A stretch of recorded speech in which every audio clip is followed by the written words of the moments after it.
Olá, tudo bom? Sou o Márcio Batista, do grupo de Teatro LOL Cultura, e hoje vamos falar sobre quadrinhos. Os quadrinhos de hoje vão ser 3, todos sobre piratas. Pequeno Pirata, Corsários e Porco Pirata. Esses dois aqui são nacionais, e esse aqui é uma HQ francesa. Essa HQ foi baseada num conto infanto-juvenil, chamado Rei Rosa. Foi publicado aqui no Brasil pela Barba Negra, da editora Leia, Edições Barba Negra. Do que se trata essa história aqui? Ó? Você vê que tem uns piratas defuntos, né? E a edição é bem legal, olha o desenho.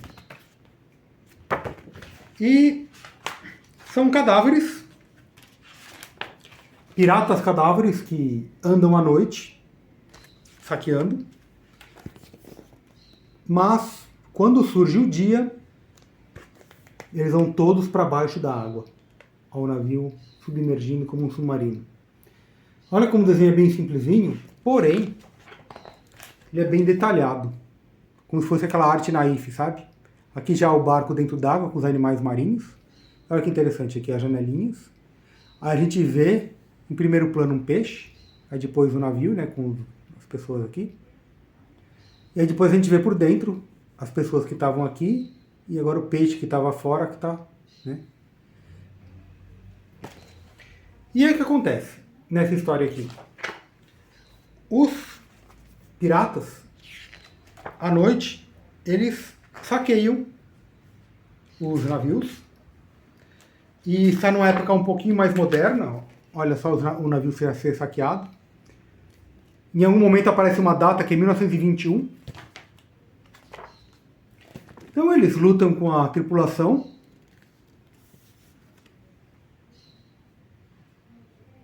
E há o saque.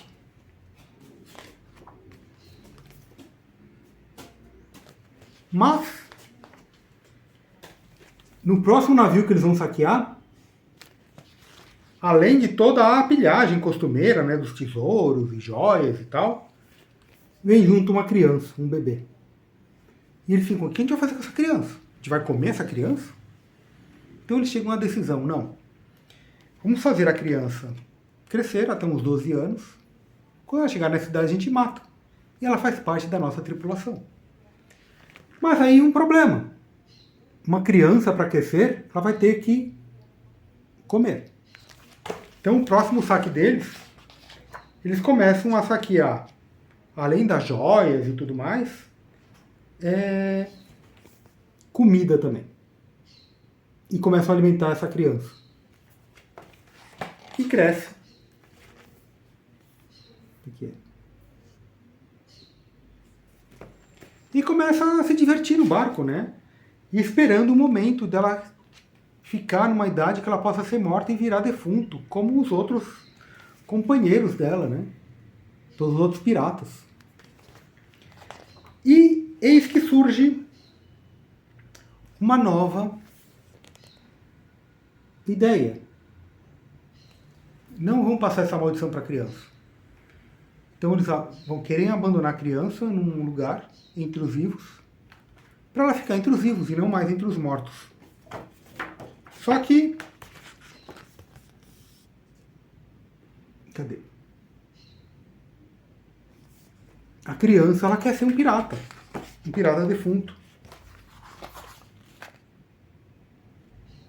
Mas os piratas a abandonam para que ela possa viver uma vida entre os vivos e não mais entre os mortos. Isso é uma história que eu achei bem legal. E temos agora nossas histórias nacionais. O Porco Pirata, do João Azeitona, publicado pela editora Mino. Conta a história desse porco aqui, que é um pirata amaldiçoado, por isso que ele tem a cara de porco. E ele pretende encontrar essa pessoa aqui, ó, e assim uma bruxa, para tentar livrar dessa maldição. Então a gente percebe que ele já procurou outros feiticeiros, né? Poção, voodoo, para tentar se livrar dessa maldição.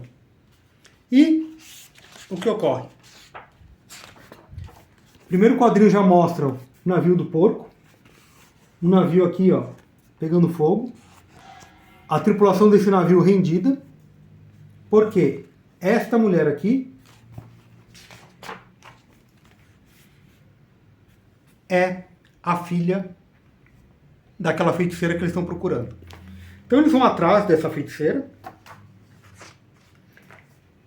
que é essa aqui, que tem poderes mágicos e logo se transforma num enorme sapo demoníaco. Olha o porco aqui, o tamanho do sapo demônio, que a feiticeira se transforma. E a feiticeira também, ela lidera um grupo, um povo indígena de sapos, homens sapos. O que acontece que talvez nós tenhamos uma nova aventura desse porco.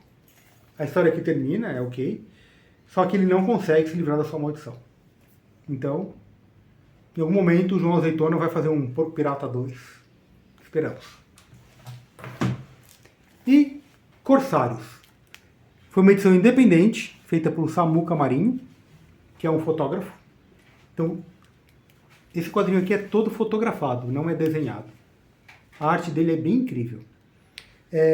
O Samuca ele tentou fazer isso aqui pelo Catarse, só que não chegou no número suficiente.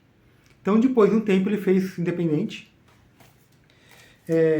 Aqui no final, tem até um pouco sobre o projeto, mas é mais detalhado na internet, você encontra.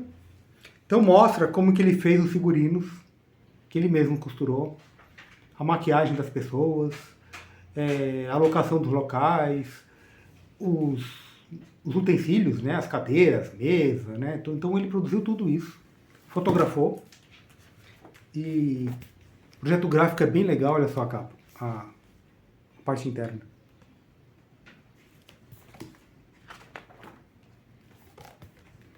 Aí sempre tem aqui no começo de cada capítulo um poema.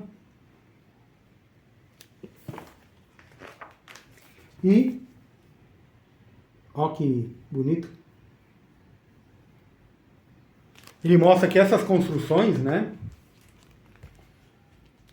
como nesse castelo aqui, ele já estava com esse projeto em mente, então uma vez que ele foi lá para viajar para a Europa, Portugal, Espanha, Itália, ele ia nos castelos, fotografava os locais, com o intuito já de montar esse projeto.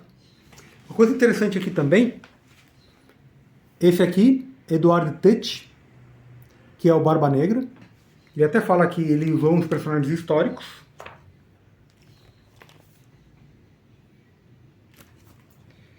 E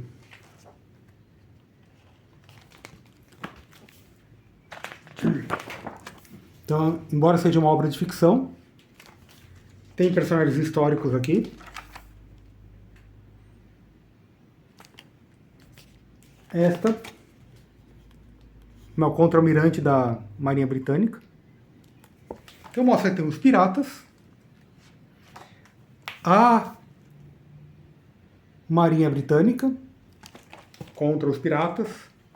Essa mulher tem uma carta de corso para alguns dos piratas, né? Então, em troca de alguns da traição entre os seus companheiros, eles podem ter uma carta de corso. Olha que interessante esse navio. Então aqui é bem bacana essa história aqui. E é isso. Então temos nacional, nós temos essas duas. E eu tenho duas pequenas ressalvas dessas duas edições.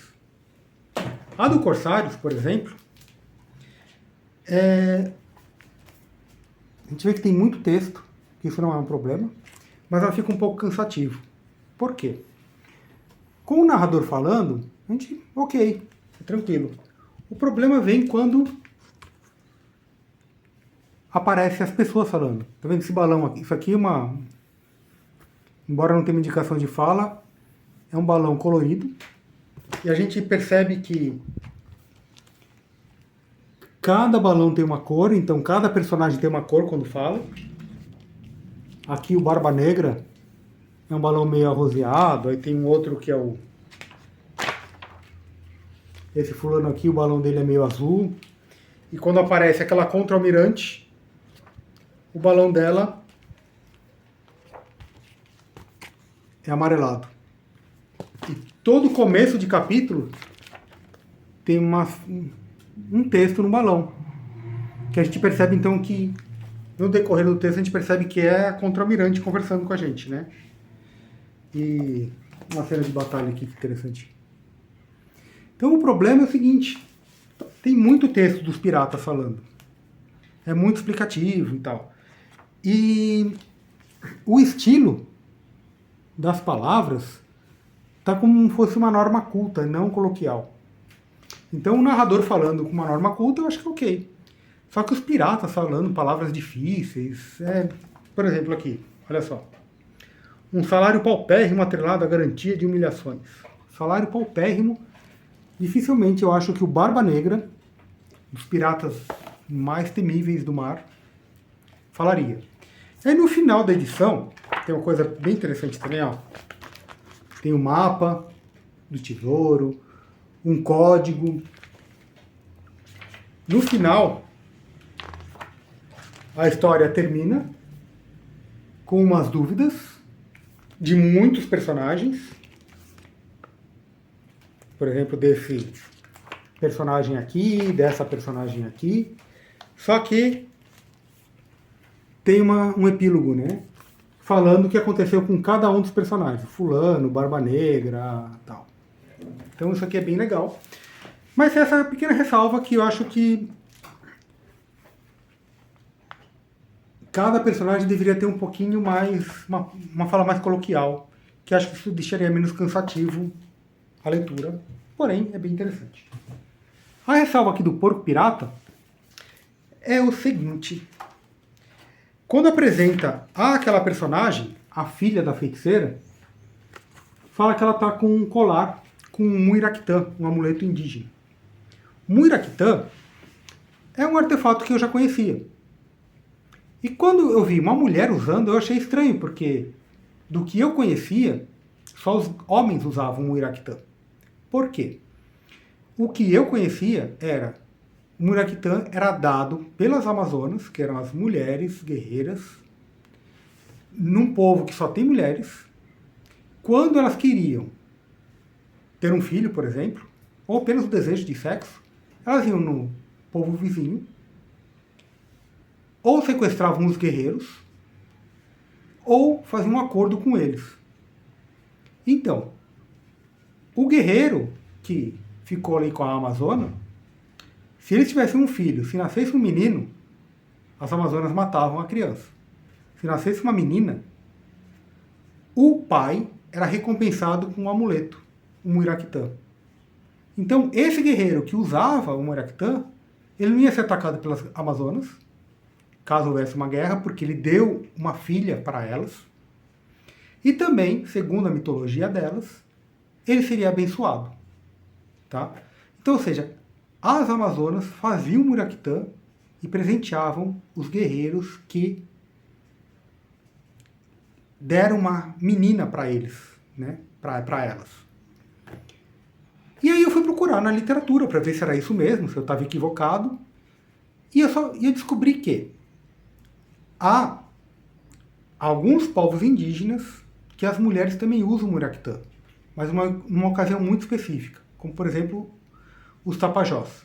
As mulheres tapajós, elas usam muiraquitã caso elas tenham um problema na gravidez. Então, durante a gestação, elas usam muiraquitã para que seu filho seja abençoado, para que não ocorra problema algum. Ou seja, só nessa ocasião. E aqui, essa personagem é uma índia. A mãe dela é a líder de um povo indígena.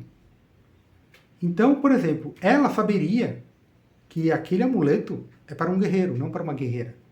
Né? E ela também não está grávida. E eu acho que também não há problema nenhum em você se apropriar desse fabulário, né? Porque aqui, né, a feiticeira se transforma em sapo, o amuleto é em forma de sapo, ela comanda um povo sapo, então você consegue até entender na história por que, que ela usaria isso, esse amuleto. Mas, como você está se apropriando de um fabulário do nosso folclore, do folclore indígena, um fabulário indígena, valeria ter uma nota explicando o que é o Murektã, como foi usado aqui e tudo mais. Bem, tirando isso, essa é uma edição bem legal, é bem desenhada, o roteiro é bem legal. Esse aqui vocês viram também que é bem interessante. Este também. E é isso. Então, é isso. Se curtiu, compartilha. Um grande abraço e até mais.